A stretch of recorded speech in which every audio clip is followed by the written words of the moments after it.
Já tem bola rolando para o esporte. Alô, Antônio Gabriel. Fala, Ed, um abraço para você, um abraço para quem tá ligado com a gente aqui na Rádio Jornal, nesse Bola Rolando. O esporte ontem conheceu mais uma derrota, a quarta na Série B do Campeonato Brasileiro. Perdeu para o Vitória pelo placar de 2-1 na Ilha do Retiro. E nos últimos 4 jogos, 3 derrotas, 1 empate, 1 ponto conquistado em 12. Uma oscilação que tirou o Leão do G4 após 9 rodadas. Pois é, e desses últimos jogos, o que nos impressiona é que pelo menos esses 5 últimos, mais ou menos por aí, 4 ou 5 últimos, a gente não tem visto o esporte retomar o seu futebol, o futebol que ele conseguiu imprimir no princípio dessa competição, até esse período aí, desses 4 ou 5 jogos que a gente está colocando. Isso. Então, isso preocupa porque jogadores importantes, inclusive do elenco, estão atuando muito abaixo daquilo que se espera deles, né? E os exemplos mais diretos são o próprio Juba, o próprio Wagner Love, né? Problemas que o time vai ter que conseguir resolver. Eu acho buscar assim, alternativas. Eu acho assim, Ed, a oscilação ela é completamente natural num campeonato de 38 rodadas. Eu acho que essa tem que ser a premissa que direciona qualquer tipo de opinião sobre esse mau momento do esporte, tá? A partir daí a gente pode analisar tudo que vem acontecendo. Eu não quero superdimensionar aqui o valor do Jorginho, tá? Mas não é coincidência, não é uma mera coincidência, isso não pode ser deixado de lado, o fato de que no momento que o Jorginho esteve fora, o Sport não venceu nenhum dos jogos e teve um desempenho muito aquém sem esse jogador. O Jorginho é um jogador importante dentro do sistema do Sport, tá? De novo, não quero transformar Jorginho no Messi na Copa do Mundo do Catar, não é isso, tá? Mas é um jogador importante e sem ele o Sport sofreu em vários jogos nessa temporada e sem ele nesses 4 jogos o Sport foi irreconhecível na maioria dos jogos. Teve muito trabalho, mas essa má fase, esse mau momento passa por vários outros fatores também. Não só o Jorginho, mas no jogo contra o CRB, por exemplo, o Sport teve 7 desfalques. No jogo contra o Ceará, anterior ao CRB, o Sport não teve, por exemplo, o Wagner Love, e contou com o Fabrício Daniel fazendo uma boa atuação. Nesses últimos jogos, nem alternativas como o Fabrício Daniel estiveram à disposição do Henderson. Nesses 4 jogos que o Sport não venceu, claramente Henderson espremeu o elenco. Eu acho que tem 2 óticas para você observar. Eu estou vendo o torcedor na rede social, muitos já chamando o Henderson de professor Pardal, dizendo que ele está inventando. Eu discordo completamente. Eu vejo de outra maneira. Eu vejo um treinador que buscou nesses 4 jogos incessantemente alternativas. Vamos falar só de meio campo? Só de meio campo. Contra o CRB, o titular foi Matheus Vargas, que nem no Sport está mais. Contra o Mirassol, o titular foi Juan Xavier. Contra o Atlético Goianiense, titular foi Lucas André. Ontem foi Facundo Labandeira. Então, não consigo enxergar com uma ótica de que o Henderson está querendo inventar a roda. Eu estou vendo o Henderson que está tentando buscar alternativas para que o Sport, sem peças importantes, jogue o mesmo futebol que a gente está acostumado a ver. E a partir do momento que a gente vê um treinador espremendo o elenco, buscando alternativas e não encontrando essas alternativas, a gente vê que é extremamente necessário que esse elenco seja qualificado. Não estou também menosprezando o elenco do Sport, porque quem escutar isso pode dizer assim, pô, Antônio já está diminuindo o plantel que o Sport tem. Eu não sou maluco de fazer isso, porque se a temporada do Sport é boa do jeito que é, em termos de números, em termos de atuações, se a gente cobra um desempenho melhor do Sport, porque justamente o Sport já apresentou um melhor desempenho, muito superior a dessas 4 rodadas, mas nesse momento de Série B do Campeonato Brasileiro, com um parâmetro mais alto do que nunca, quando o Henderson recorreu ao elenco, o elenco não está correspondendo dentro do sistema de jogo que ele propõe desde o começo da temporada. Aí você faz, mas o Sport não contratou? Contratou 4 peças, contando com o Diego que chega amanhã. Só que vamos lá, Diego Souza ainda não chegou e quando chegar, vai precisar de um tempo para se recondicionar fisicamente. A gente fala sobre isso já já. Peglow tem um imbróglio judicial. Michel Lima só foi regularizado ontem. E o único que está à disposição é o Alan Ruiz, que estava 40 dias de férias. Então, é muito notório que essa janela de transferências, que se encerra em mais ou menos 15 dias, vai ser determinante, tá? E a maneira como o Sport recuperar as peças que estão no DM e tratar bem, resolver as questões que tem com os jogadores que estão chegando, vai ser determinante sim também para que o Sport se mantenha na parte de cima da tabela. Não acho que é cenário de terra arrasada, muito longe disso. Eu continuo colocando dentro de um cenário de normalidade de oscilação. Mas é claro que se liga um alerta, e eu também acho que a gente aqui não pode fomentar o discurso de que está tudo errado, de que Henderson agora se perdeu. Não acho que é por aí, pelo menos o meu ponto de vista. Mas que é preciso analisar o que está acontecendo, é preciso debater, não tenha dúvida, Ed. É verdade, precisa se debater, até porque o debate, ele traz opiniões divergentes. Eu, por exemplo, divido de muitos aspectos que você colocou aí. Acho que está havendo sim uma supervalorização nessa ausência do Jorginho, e quando eu falo isso eu não quero tirar o mérito que ele tem, valor técnico ele tem, mas não é esse super craque que estão querendo apregoar. Longe disso, muito longe disso. É mais uma desculpa que se coloca no contexto de problemas que o Sport está enfrentando nessas últimas rodadas. Da mesma forma que não se pode dizer que o Sport virou terra arrasada, ninguém é maluco para dizer isso, não se pode dizer também que os erros não estão acontecendo, que os equívocos, inclusive do senhor Henderson Moreira, estão também acontecendo em algumas substituições, em algumas escalações. Sim, não tem dúvida. Na demora que se faz, que muitas vezes tem para fazer uma mudança. Ele mesmo admite isso, né? Então eu acho que são coisas que vão ter divergências. Como eu estou divergindo de alguns pontos de você, e você certamente vai divergir de mim. É normal. Exatamente. Então, minha gente, há erros no todo do time. Você pega, por exemplo, o sistema defensivo do Sport sempre foi um sistema considerado sólido e eficiente. Tomou 7 gols em 4 jogos, gente. E outro detalhe, vamos lá, no jogo contra o CRB, 2-0 CRB, 0-0 com o Mirassol, 3-1 com o Atlético Goianiense, 2-1 ontem. Em 7 jogos, o melhor ataque do Brasil, que continua sendo, em 4 jogos, fez apenas 2 gols. Então os números se inverteram muito rapidamente nesse período. O Henderson Moreira, felizmente, né, pela primeira vez, reconheceu que também pode ter errado, que também pode ter cometido equívoco nas escolhas técnicas que fez. Que bom que ele está reconhecendo isso, porque Henderson, não é vergonhoso reconhecer que falhou em algum momento, não. E um cara que tem um currículo que você tem que em determinados momentos admitir isso. Ninguém é perfeito. E assim, eu vejo também, eu entendo a impaciência um pouco do torcedor, porque se a gente for pensar, Ed, em 4 jogos houve uma queda vertiginosa de nível técnico. Estou colocando exatamente nesse período, entendeu? Entre 4 e 5 jogos. Exato, houve uma queda vertiginosa, uma queda que chama muita atenção. E assim, se o nível de exigência com o elenco do Sport, com o Sport de 2023 é alto, é por culpa, aqui culpa entre aspas, única e exclusivamente do próprio elenco do Sport, que apresentou muito mais bola do que isso na maior parte dessa temporada. E é por isso também que a gente tem que ressaltar que esse momento de oscilação é natural e é de um time que pode e deve render muito mais. Por isso que se coloca que não é um cenário de terra arrasada, porque a gente sabe que esse time vai engrenar, que uma hora ou outra isso vai acontecer. Eu já acho que é natural oscilar numa competição longa, mas você não pode oscilar, você tem que fazer um esforço para não oscilar. Então, mas aí todos fazem, né? Então o Sport, por exemplo, o Sport começou, eu acho que isso tem um detalhe, o Sport começou de forma arrasadora uma competição em que muitos clubes ainda estavam se arrumando. E isso acontece muito nas competições longas, como o Campeonato Brasileiro, principalmente das séries A e B. Você pega muitos clubes que começam mal e vão se arrumando ao longo da competição.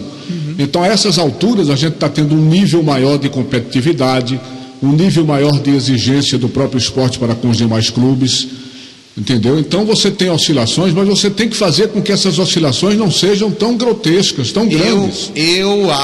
Você pega, por exemplo, o depoimento dele ontem. Gente, eu quero dizer para vocês que o que estava acontecendo não é normal. Eu conheço a competição, ninguém passa tanto tempo ganhando tudo.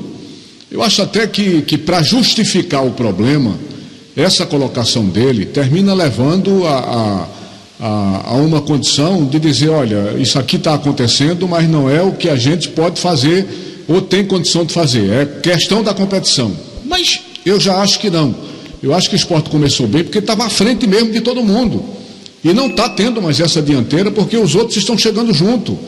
Então a superioridade que foi colocada, ela foi colocada por causa daquele momento. Neste momento em que as equipes crescem dentro da competição, a competição também fica mais dura, mais difícil. Lógico. E é incontestável. A média de pontuação do G4 está alta. Só para concluir. Tá muito alta. E é incontestável, Antônio, que realmente o banco do Sport não ajuda. Isso. E quando a gente diz isso, não é desvalorizar o elenco, não. É porque não ajuda mesmo. E a minha preocupação é maior, não só pelo banco que entra e não resolve, mas pelos titulares que estão caindo de produção. O nível de desgaste está permitindo hoje que um jogador como o Thierry faça uma bobagem naquela como ele fez ontem, se jogando na bola da forma que ele jogou. Um Thierry não é para fazer isso. Fosse outro zagueiro, tudo bem, mas Thierry, pela qualidade do cara, então o que é que você está percebendo? Você está percebendo... Não dá para crucificar ele também, né? Não, nem se crucifica. A gente está falando o momento do time. Sim. Quando a gente fala o momento do time, não quer dizer que o cara seja um perna de pau. Muito pelo contrário. Thierry, na minha opinião, é um dos melhores zagueiros do futebol brasileiro, nesse momento. Agora, não pode, o nível de desgaste está tão grande que jogadores como ele, como Love, como Juba e tantos outros, não estão conseguindo alcançar de novo essa estabilidade. E é urgente que isso aconteça. Isso foi até uma coisa colocada em coletiva por um dos nossos colegas, e muito bem colocado pelo Thiago Silva, da Rádio Clube, que falta um protagonismo ao esporte, sabe? O esporte teve vários protagonistas em vários momentos dessa temporada. Não é colocando a responsabilidade do bom momento nas costas de apenas um jogador, mas foram vários jogos em que o protagonista era o Jorginho, o protagonista era o Love, o Juba, até jogos em que o protagonista foi Pedro Martins, foi Fábio Mateus, jogadores decisivos que fazem parte de um coletivo, mas nesses 4, 5 jogos de instabilidade, até isso sumiu. Até esse nível técnico individual sumiu. Então, assim, e coisa que o próprio Anderson também reconheceu em coletiva ontem. O Juba precisa voltar a jogar mais, precisa se reencontrar. Love precisa tá caindo pelas tabelas. Meu Deus do céu. O Love, eu também não acho que é para tanto assim, mas o Love, eu acho que está caindo muito. Eu sinto que o Love sente bastante a ausência de um Jorginho. Complementa muito bem o jogo do Wagner Love e o Jorginho. Rapaz, então, assim, ontem eu vou dizer para você uma visão que eu tive de campo, ali próximo ao ataque do Sport. Principalmente no começo do jogo, foram inúmeros os momentos que o Wagner Love fez certas movimentações no ataque, diante da última linha do Vitória, que não foram acompanhadas pelo Facundo Labandeira, e ele orientava o tempo todo: Labandeira aqui, tem que pressionar ali, faz essa diagonal. Que assim, ele está condicionado a fazer certas movimentações, contando com o Jorginho, que ele já está entrosado. Então, assim, um eleva o jogo do outro. Então, são vários pontos que levam a esse mau momento do esporte. E num ponto eu concordo com você, sabe? Diante dessas ausências de jogadores capitais, o esporte também, isso também é azar, tá? Isso também é azar, você ter vários desfalques de jogadores importantes. Então, diante dessa ausência de jogadores capitais, o Anderson se vira para um banco ou olha para o elenco, busca alternativas, mas nenhuma delas rende. Agora, tem outro detalhe que a gente precisa colocar. Esse negócio está acontecendo no momento em que ainda estamos sinalizando uma primeira etapa do Campeonato Brasileiro da Série B. Tem muito tempo ainda, né? Tem muito Nós temos um longo caminho a seguir. Isso, tem. Mas isso é bom que ocorra para tirar da cabeça das pessoas que o esporte tem um super elenco, como estavam querendo atribuir. Eu já acho diferente. Eu acho que é bom para tirar... Só concluir. Sim. Então, o que eu vejo é que as pessoas começaram a se acostumar com os resultados, do começo da temporada, e começaram a achar que era tudo às mil maravilhas, que esse é o elenco fantástico, que você daqui a pouco vai compará-lo com o Manchester City, com o Barcelona, com o Real Madrid ou coisa parecida. Então isso é um momento da gente observar, minha gente, vamos botar os pés no chão, é hora de dar um freio de arrumação. Nós temos um elenco bom, temos, mas não é um super elenco. Eu já acho diferente. Não é elenco de super craques. Então você tem que chegar num momento como esse e corrigir as coisas enquanto é tempo, né? E corrigir as coisas. Essa outra coisa que o treinador está reclamando, olha, também contratamos jogadores que não estão sendo utilizados, você citou até o Peglo. Esse negócio do Peglo, eu continuo dizendo aqui, é preciso que alguém explique por que não detectaram essa punição internacional desse atleta.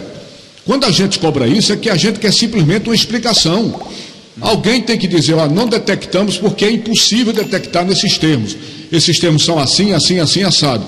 Coisa que a gente não está sabendo, de repente é uma coisa que não dava para detectar. O que é estranho, porque quando você contrata um jogador, você sabe a ficha toda do que está acontecendo com o cara, seja em termos técnicos, em termos físicos, disciplinares, você tem a ficha toda. Então tem uma punição internacional em cima do cara, não se sabe sequer o tamanho da punição, se é um jogo, se são 2 jogos, que tempo é. Alguém do esporte já era para ter tempo suficiente para dar essa resposta, não é a mim não, viu, diretoria do esporte, é ao torcedor. Então essas coisas, é um momento de dar um freio de arrumação e ajeitar as coisas para que no futuro a gente tenha realmente um clube com condição de representar condignamente o futebol pernambucano. Eu já penso diferente na questão de enxergar o momento. Não que o torcedor do esporte, não que esse momento mostre que o elenco do esporte não há essas coisas todas, não. Eu acho que esse momento que essa oscilação veio num momento que é para mostrar que, ao contrário do que muita gente pensava no começo da Série B, o esporte não vai conquistar o acesso com o pé nas costas. O esporte não vai conquistar o título com o pé nas costas. Eu digo isso porque, quando começou a Série B, pelo futebol que o esporte apresentava, eu tinha esse pensamento. O esporte vai chegar muito forte para disputar o G4, é um dos times que tem boas chances de subir, continuo achando que tem boas chances de subir, mas já não acho que vai ser a mesma facilidade que achava no começo da competição. E muitos torcedores entraram na Série B do Brasileiro junto com o Sport com a cabeça de que não, o acesso aqui é fácil, mole, a gente vai brigar pelo título, e por isso estão com esse nível de cobrança. Não, Série B, o buraco é mais embaixo. E é isso que eu entendo que o Anderson quis colocar em coletivo. Então, não é que o elenco do Sport não é essas coisas todas. É que o esporte, mesmo que tenha feito um bom começo de temporada e excelentes números, não vai conseguir nada com o pé nas costas nessa Série B, não. Vai ter que suar e muito. Vamos escutar o convidado? No fundo, é isso que eu quis dizer. A supervalorização que colocaram no elenco do esporte é que era um elenco perfeito. Minha gente, o esporte está disputando um campeonato que é um campeonato que há muito tempo não acontece isso. Não tem adversários chamados pesos pesados do futebol brasileiro. Nem do Rio, nem de São Paulo, nem de Minas Gerais, nem do Rio Grande do Sul. É um time, é uma competição neste ano, comparativamente como, por exemplo, o ano passado, com um nível mais abaixo. Então o esporte também tem a obrigação de ultrapassar esse campeonato com mais facilidade do que o ano passado. E outra coisa, vai ser determinante a maneira como o esporte vai gerir esse mau momento. Vai ser determinante, porque a gente está falando de um elenco, de uma comissão técnica, de uma diretoria que se acostumou nos primeiros 7 meses do ano a se impor diante dos adversários, a conquistar mais resultados positivos do que negativos. É verdade que teve uma grande decepção, né, que foi o vice-campeonato do Nordeste, mais um título pernambucano, acostumado com o esporte sempre superior dentro de campo. E é o primeiro momento de instabilidade da temporada. Como esse momento vai ser gerenciado, vai ser fundamental, muito importante para o futuro do esporte dentro da temporada 2023. Vamos escutar nosso convidado, Anderson Moreira, ressaltando o que eu coloquei em manchete, né? Lamentando o fato do esporte não ter à disposição, pelo menos até agora, a maioria dos jogadores contratados nessa janela de transferências. O esporte foi, cara. Ele trouxe dois jogadores com essas características, o Alan e o Peglo. Só que, coincidentemente, nós tivemos um problema com os dois, né? A gente, quando contrata um jogador, a gente espera. Então, assim, o Alan tem conseguido desenvolver muito rapidamente, né? A gente colocou ele numa situação de estresse mesmo no último jogo, já no intervalo, né? É um jogador que tem muito requinte técnico. Então a gente está também para não perder um atleta, colocar de forma prematura e aí queimar uma situação. E a outra é o Pego, que foi uma questão jurídica em que a gente teve, né, de alguma forma, orientação de que ele teria realmente, que ele conseguiria essa aptidão para poder participar, e acabou que não deu, né? Eu não sou especialista, eu só recebo as coisas. Então o esporte foi ao mercado, percebeu que tinha essa lacuna, foi ao mercado, trouxe 2 atletas com esse perfil, só que coincidentemente para esse começo eles não conseguiram ter chance, infelizmente. Foi o que aconteceu ontem. A gente tentou também o Michel, né, para ter mais uma alternativa, e também acabou que não deu certo, só foi entrar no bid de hoje. Então, é aqui que eu falei, assim, a gente está tentando dentro daquilo que a gente tinha de possibilidade, mas o clube já foi ao mercado nesse sentido, entendeu? Já foi buscar e pode ser que vá mais, busque mais algumas alternativas, porque é o período e boas oportunidades a gente não pode perder, o que a gente está tentando aí, né? Tá, então, Anderson Moreira, deixando claro que o Sport vai buscar mais contratações nessa janela que se encerra em 15 dias. Amanhã chega Diego Souza, Edinaldo, às 9 da noite, no Aeroporto Internacional do Recife. Sim. A gente Agora, já se tem uma previsão mais ou menos de quanto tempo ele vai precisar para poder entrar em campo? Ontem, durante o pré-jogo, enfim, a gente chega cedo na ilha, vai apurando a informação ou outra, e, claro, o jogador não está aqui. O Diego Souza vai ser avaliado quando chegar, vai ser avaliado de forma minuciosa. Mas o que eu vi ontem é que, pelas informações que o Sport recebeu, em contato, né, principalmente com o Grêmio, né, enfim, com quem estava próximo ao Diego Souza, é que ele vai precisar de um tempo, sim, vai precisar de cerca de 20 dias. Vamos colocar ali, vamos colocar uma média de 20 ou 25 dias para se recondicionar fisicamente. O Diego volta de uma lesão no joelho em que ele passou 25, você está colocando? 20 a 25. Vamos botar o seguinte. Significa aí uns 4 jogos, mais ou menos. Vamos imaginar o seguinte: o Diego, ele fez uma cirurgia no joelho, no menisco. Ele se recuperou completamente dessa cirurgia. Isso não é um problema mais. Só que se for somar tudo, são quase 3 meses de inatividade. É mais do que as férias de um jogador aqui no Brasil. Então, se a gente for fazer uma comparação grosseira a respeito de tempo parado, seria como se o Diego Souza precisasse uma pré-temporada. Mas o Sport vai, né, apertar um pouco mais os treinamentos para dar 20 ou 25 dias de preparação para o Diego, para que ele comece a ser utilizado. Então, essa foi a informação preliminar que eu recebi ontem na Ilha do Retiro, mas é claro que isso só vai ser confirmado, chancelado, com a chegada do jogador, a avaliação física e técnica e clínica dele a partir desse final de semana. Pois é. O Sport volta a campo no próximo domingo contra o Sampaio Corrêa, que está mal na competição. Isso. Mas o que não nos dá uma segurança com referência ao Sport é esse retrospecto que ele tem como visitante. Uhum. E é importante lembrar o que eu tenho falado desde ontem aqui. Segundo os estatísticos, até agora nessa competição, nenhum clube conseguiu acesso tendo menos de 30% dos pontos disputados fora de casa. E o Sport está abaixo agora desses 30%. Tem muita coisa pela frente? Tem, mas esse retrospecto começa também a ser trabalhado para melhorar agora. Vamos tentar dar uma porrada aí no Sampaio Corrêa, que está perdendo de todo mundo, cara. Exato, e eu acho que é possível, assim, o Sport voltou a trabalhar na tarde de hoje, né, trabalha amanhã à tarde também, sábado pela manhã trabalha de novo e viaja à tarde para São Luís. E já existe uma boa expectativa que o Fabrício Daniel volte, que o Jorginho também volte, e aí o Sport vai reforçado, entre aspas, com o Michel Lima à disposição também, o Sport vai reforçado, né, entre aspas, como falei, para esse jogo contra o Sampaio Corrêa. E aí fica bem possível, sim, o Sport vencer o jogo por lá, já que tecnicamente está bem à frente da equipe do Sampaio, pelo menos no papel. Muito bem. Ok. Aí o Sport você acaba de acompanhar exatamente aqui dentro do Bola Rolando, a quinta-feira rubro-negra.